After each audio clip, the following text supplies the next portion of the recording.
Hello and welcome back to our YouTube channel Bodhisattva PCS।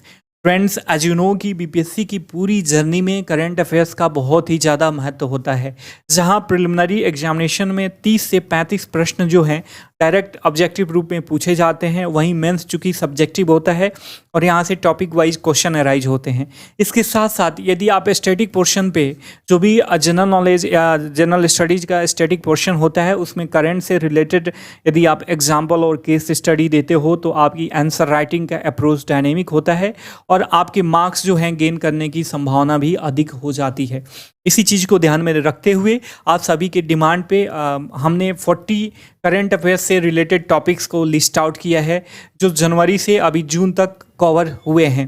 ठीक है, जो भी करंट अफेयर्स है उसमें 40 जो है इंपॉर्टेंट करंट अफेयर्स का लिस्ट बनाया गया है। तो आप इसे शुरू से लेकर लास्ट तक जरूर देखना, जो 66वीं बीपीएससी मेंस के लिए बहुत ही महत्वपूर्ण है। चलिए शुरू करते हैं, पॉलिटी से ही शुरू करते हैं, माफ़ कीजिएगा, पॉलिटी से ही शुरू करते हैं। पहला इसमें जो है देखिए, पिछले दिसंबर में राइट टू रिकॉल जो है ये शब्दावली बहुत ही करंट अफेयर्स में थी। राइट टू रिकॉल होता क्या है आप सभी को पता होना चाहिए, और भारत में इसके लिए क्या क्या प्रयास अभी तक किए गए हैं, किए जा रहे हैं, और कितना व्यवहारिक है राइट टू रिकॉल भारत में लागू करना। ठीक है, देखिए मैंने बताया था एक वीडियो में, यदि आपने मिस किया हो तो यहाँ पे आई बटन का सिंबल आ रहा है उसमें देख लेना, कि किसी भी करंट अफेयर्स के टॉपिक को पढ़ने के लिए WWE फॉर्मूला मैंने अप्लाई किया था। ठीक है, कि वह है क्या, वो क्यों उसकी बात हो रही है और उसका इफेक्ट क्या हो सकता है। इफेक्ट चूँकि निगेटिव और पॉजिटिव प्रोज एंड कॉन्स दोनों पढ़ते हैं, तो इस तरीके से यदि आप पढ़ें, इस फॉर्मूला को अप्लाई करके पढ़ें, मैं इसमें नहीं बताऊंगा, यहाँ पे आपको देखना तो आप देख लेना, तो आप जो है करंट अफेयर्स बड़ी आसानी से तैयार कर लोगे। तो देखिए मैं इसमें एक थोड़ा सा अप्लाई बता देता हूँ, राइट टू रिकॉल क्या है। तो पहले WWE फॉर्मूला का W स्टैंड फॉर वॉच। ठीक है, पहला W है वर्ड से रिलेटेड है। तो राइट टू रिकॉल है क्या, आपको इस शब्दावली का डेफिनेशन पता होना चाहिए। ठीक है, जब आपको शब्दावली का डेफिनेशन पता होगा तब आप दूसरा W फॉर्मूला अपनाओगे, वाई, क्यों इसके बारे में चर्चा किया जा रहा है भारत में, इसके साथ साथ इसका इफेक्ट और इसका प्रोज एंड कॉन्स क्या है जो व्यवहारिकता में हमारा आ जाएगा। ठीक है, यदि आप इस इस फॉर्मूले को अपना के किसी भी करंट अफेयर्स के टॉपिक को तैयार कर रहे हो तो आपकी करंट अफेयर्स पे पकड़ बहुत आसानी से हो जाएगी। ठीक है, तो चलिए पहला था हमारा राइट टू रिकॉल, भारत में राइट टू रिकॉल प्रयास एवं व्यवहारिकता। दूसरा पॉलिटी का मोस्ट इंपॉर्टेंट टॉपिक है, बहुत ही देखिए हमारा समाज विविधतापूर्ण है और चूंकि सोशल मीडिया का ज़माना है और इसमें फेक न्यूज़ भी आजकल बहुत फैलाए जाते हैं असामाजिक तत्वों के द्वारा, तो बात करी जा रही है कि फेक न्यूज़ के खिलाफ नियामक तंत्र की आवश्यकता है। ठीक है, इससे रिलेटेड क्वेश्चन पूछे जाने की पूरी संभावना है। तो इस टॉपिक को जो है आराम से आप तैयार कर लेना, बहुत ही शांत मन से। 40 टॉपिक्स हैं, बहुत इंपॉर्टेंट है, मोस्ट इंपॉर्टेंट है, तो आप इनको तो तैयार जरूर कर लेना करंट अफेयर्स के। ठीक है, अगला प्रश्न है, अगला टॉपिक है OTT से ओवर द टॉप। आपको पता है Amazon Prime, Netflix, ALT Balaji, ऐसे बहुत सारे OTT प्लेटफॉर्म हैं जहां पे आपको डेली बेसिस पे या वीकली बेसिस पे मूवीज़ प्रोवाइड करी जाती हैं, वेब सीरीज प्रोवाइड करी जाती हैं। तो क्या इन प्लेटफॉर्म को विनियमन करने की आवश्यकता है, और है तो इसकी प्रासंगिकता के बारे में चर्चा करें। वहीं कह रहा है ओवर द टॉप प्लेटफॉर्म का रेगुलेशन एवं इनकी प्रासंगिकता। ठीक है, मोस्ट इंपॉर्टेंट टॉपिक है, बहुत ही बहुत ही करंट इशू है, तो आप इसको तैयार कर लेना, जरूर ही कर लेना, फेक न्यूज और OTT। ठीक है, चौथा टॉपिक है राजनीति का अपराधीकरण एवं चुनाव सुधार। ये हॉट टॉपिक है, चुनाव सुधार। यहाँ से क्वेश्चन हमेशा ही डायरेक्ट या इनडायरेक्ट तरीके से पूछे जाते हैं, तो आप इसे तैयार करना। पांचवा टॉपिक है राज्यपाल वर्सेज स्पीकर, सत्ता के लिए संघर्ष एवं संवैधानिक नैतिकता। देखिए आप बीते दिनों राज्यपाल से या मुख्यमंत्री से या स्पीकर से जो है टशल की न्यूज़ आपने हमेशा सुनी होगी, न्यूज़पेपर में, टेलीविज़न में देखी होगी, तो आपको जो है पता चल रहा होगा कि हमारे समाज में, हमारे देश में अभी क्या चल रहा है, हमारी राजनीति किस प्रकार से कार्य कर रही है। तो इसमें राज्यपाल से रिलेटेड जो भी कंट्रोवर्सी है आप इसको तैयार कर लेना, हमेशा ही यहाँ से क्वेश्चन अराइज होता है बीपीएससी में, तो आपको तैयार होना चाहिए, क्योंकि स्पीकर से और मुख्यमंत्री से राज्यपालों का झगड़ा हमेशा हो रहा है। ठीक है, तो इस चीज़ को ध्यान में रखना। हाल ही में उदाहरण आपको देना चाहूँगा वेस्ट बंगाल का, एज यू नो सर्वविदित है, तो आप ध्यान में रखना इस राज्यपाल वाले टॉपिक को। छठा टॉपिक है सोशल मीडिया का विनियमन एवं चुनौतियाँ। ठीक है, अक्सर हम बात करते हैं फ्रीडम ऑफ स्पीच की, तो फ्रीडम ऑफ स्पीच और एक्सप्रेशन की जो बात होती है सोशल मीडिया उसी में आता है। तो उसका विनियमन करना कितना आवश्यक है और उसके समक्ष क्या क्या चुनौतियाँ हैं, इन सारी चीज़ों को हमें ध्यान में रखना चाहिए। ठीक है, इंपॉर्टेंट टॉपिक है, पूछा जा सकता है। सातवां है व्यक्तिगत स्वतंत्रता बनाम राष्ट्रीय सुरक्षा। देखिए, व्यक्तिगत स्वतंत्रता के बारे में बहुत सारे लोग बहुत बातें करते हैं, लेकिन क्या एक कहा जाता है ना कि भेड़िए की अबाध स्वतंत्रता मेमने के जीवन के लिए खतरा हो सकती है, उसी तरह आपके व्यक्तिगत स्वतंत्रता की भी बात आती है। तो मैं यहाँ पे थोड़ा सा अतिरेक, वो मैंने अभी एग्जाम्पल बताया तो वो अतिरेक हो गया, लेकिन आपकी स्वतंत्रता कही जाती है ना कि आपकी स्वतंत्रता वहीं से ख़त्म हो जाती है, आपकी स्वतंत्रता की सीमा, जहाँ किसी और की स्वतंत्रता की सीमा जहाँ से स्टार्ट होती है। ठीक है, तो आजकल के ज़माने में लोग व्यक्तिगत स्वतंत्रता के नाम पे जो है उद्दंडता करते हैं, अंट संट बरगलाते हैं, अंट संट फेक न्यूज़ फैलाते हैं सोशल मीडिया पे, किसी को गाली बक देते हैं, कुछ भी कर सकते हैं। तो क्या व्यक्तिगत स्वतंत्रता ऊपर है या राष्ट्रीय सुरक्षा ऊपर है? इन चीज़ को आप, इन टसल को आप क्लियर रखना। यहाँ से क्वेश्चन डायरेक्ट पूछा जा सकता है, या पॉलिटी से रिलेटेड यदि कोई क्वेश्चन पूछता है, या सोशल सिक्योरिटी से या नेशनल सिक्योरिटी से रिलेटेड क्वेश्चन पूछता है, तो आप इसमें उसको, इस टॉपिक को और इस आयाम को डाल सकते हो। ठीक है, तो ये थे 7 इंपॉर्टेंट पॉलिटी के टॉपिक्स जो आपके एग्जाम के लिहाज से मोस्ट इंपॉर्टेंट है फ्रेंड्स, इसे ज़रूर तैयार रखना। अब बात आती है इकनॉमी की। इकनॉमी से क्वेश्चन काफ़ी ज़्यादा पूछे जाते हैं, और पिछले दिनों तो टोटल के टोटल क्वेश्चन करंट अफेयर्स से ही आ रहे हैं, तो आप इसको ध्यान में रखना जो भी टॉपिक मैं बताने जा रहा हूँ। देखिए, धारणीय कृषि की बात हमेशा आजकल बहुत ही चर्चा में है।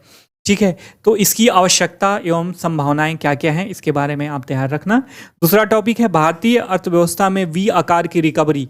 देखिए, इस साल की इकोनॉमिक सर्वे में भी इस पे पूरा एक चैप्टर दिया हुआ था, तो आप इसको जो है वहाँ से तैयार कर सकते हो। वी आकार की रिकवरी, यहाँ से क्वेश्चन पूछे जाने की पूरी संभावना है।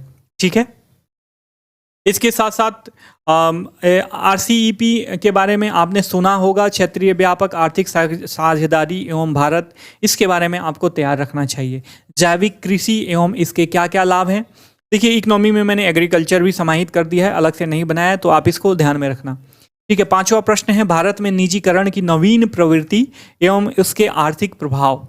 ठीक है, जो भी अभी वर्तमान में NDA गवर्नमेंट काम कर रही है सेंटर में, ठीक है, तो उसकी जो न्यू टेंडेंसी है इस गवर्नमेंट की प्राइवेटाइजेशन को लेके, उसी के बारे में पूछ रहा है, और उसका क्या इकोनॉमिकल इफेक्ट होगा हमारी सोसाइटी पे, इसके बारे में पूछ रहा है।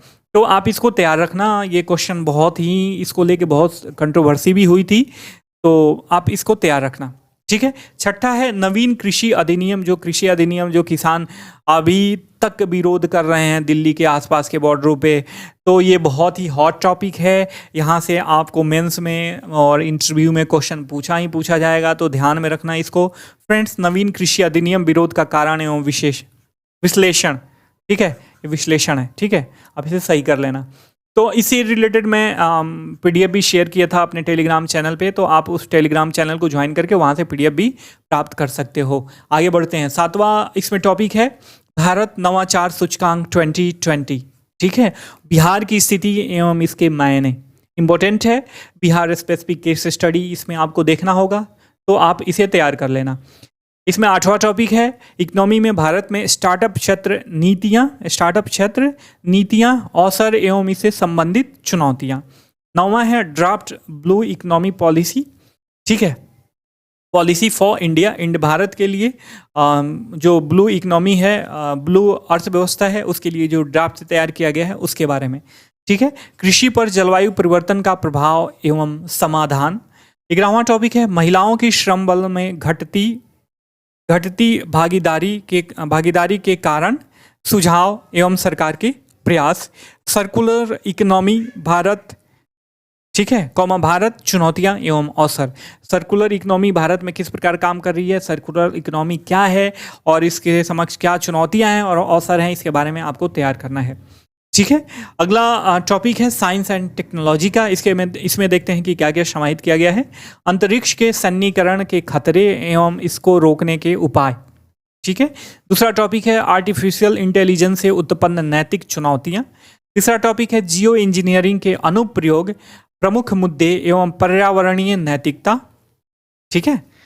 बिहार की वर्तमान समस्याएं एवं उनके निदान में विज्ञान एवं प्रौद्योगिकी की भूमिका। देखिए पिछले दिनों ट्रेंड देखा गया है कि साइंस एंड टेक में या कुछ ऐसे केसेस हैं जिसमें बिहार स्पेसिफिक क्वेश्चन उसको घुमा देता है बिहार की तरफ।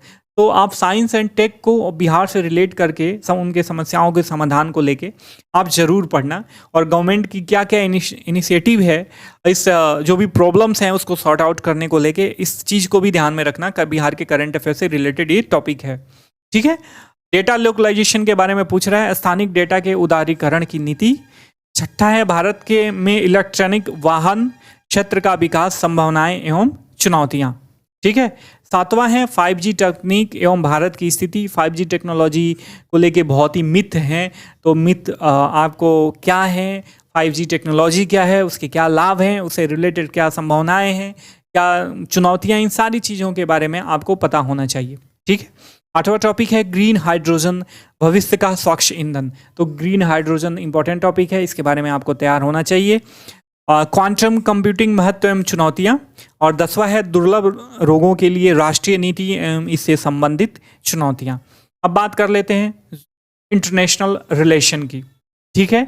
जो बाइडेन जो है अमेरिकी चुनाव इस साल में जो है बीते साल में पूरे विश्व में एक महान घटना थी, और इससे कुछ इसके मतलब एक दुष्प्रभाव भी बाद में देखा गया। जो आपके अमेरिका के भूतपूर्व राष्ट्रपति थे, आपको मालूम होगा डोनाल्ड ट्रंप, उनके समर्थक ने व्हाइट हाउस पे क्या हंगामा किया था। तो ये टॉपिक ही बहुत इंपॉर्टेंट है, इस चीज़ को आपको देखना चाहिए, क्योंकि 200 वर्ष पुरानी या लगभग अप्रॉक्स डेमोक्रेसी है। तो इसमें क्या हलचल होता है और भारत और इस देश का क्या संबंध होगा, उस हलचल से क्या प्रभाव होगा, इस सारी चीज़ों को आपको माइन्यूट डिटेल एनालिसिस करना होगा। ठीक है। तो जो बाइडेन की जीत और भारत अमेरिका संबंधों पर प्रभाव।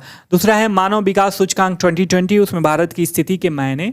तीसरा है भारत में सैन्य शासन, म्यांमार में सैन्य शासन और भारत का दृष्टिकोण। भारत की वैक्सीन कूटनीति। पांचवा है पड़ोसी देशों के साथ सीमा विवाद, सुरक्षा चुनौतियां एवं उसका प्रबंधन। छठा है वर्तमान परिदृश्य में बिम्स्टेक की प्रासंगिकता, महत्व एवं चुनौतियां। बिम्स्टेक की बैठक हाल ही में हुई थी। दक्षिण चीन सागर विवाद एवं भारत। आठवां है इजराइल फिलिस्तीन संघर्ष, हाल ही में युद्ध हुआ है, तो इस चीज़ को आप ध्यान में रखना। और भारत की जो संतुलित प्रक्रिया थी उसके क्या मायने हैं, यहाँ से क्वेश्चन राइज होने की पूरी संभावना है। नौवां है अफगानिस्तान शांति प्रक्रिया, भारत की भूमिका एवं महत्व। ठीक है। और अन्य 3 टॉपिक हैं जिसमें ज्योग्राफी और अदर्स शामिल हैं। इसमें है देखिए इस साल चक्रवात की जो इंटेंसिटी थी और चक्रवात आने की जो फ्रीक्वेंसी थी कुछ ज़्यादा ही थी। तो चक्रवात एवं राष्ट्रीय आपदा प्रतिक्रिया बल की भूमिका, और इससे चक्रवात से रिलेटेड जो भी है ना, आप इसको जो भी डायमेंशंस हैं इन सब सारे डायमेंशंस को तैयार रखना। ठीक है, इंपॉर्टेंट है, तो आप इसे ज़रूर देख के जाना। जल संकट, समस्या समाधान। ठीक है, भारत का स्टैंड, बिहार का स्टैंड, कोई भी टॉपिक पढ़िए करंट अफेयर से रिलेटेड या स्टैटिक पोर्शन से रिलेटेड, उसको बिहार से जरूर जोड़ के लिखें, 1-2 लाइन, मेरा सुझाव है। ठीक है। तीसरा है कोविड-19 महामारी और उससे उपजी जो असमानता है उसके बारे में। ये बहुत ही इंपॉर्टेंट 40 टॉपिक्स हैं जो आपके 66वीं बीपीएससी मेंस के लिहाज से इंपॉर्टेंट है, तो आप इसे ज़रूर तैयार करना। आई होप कि आपको टॉपिक्स अच्छे लगे होंगे, टॉपिक्स दमदार लगे होंगे। फिर मिलेंगे किसी नए टॉपिक के साथ, तब तक के लिए साइनिंग ऑफ, टेक केयर, जय हिंद, जय भारत।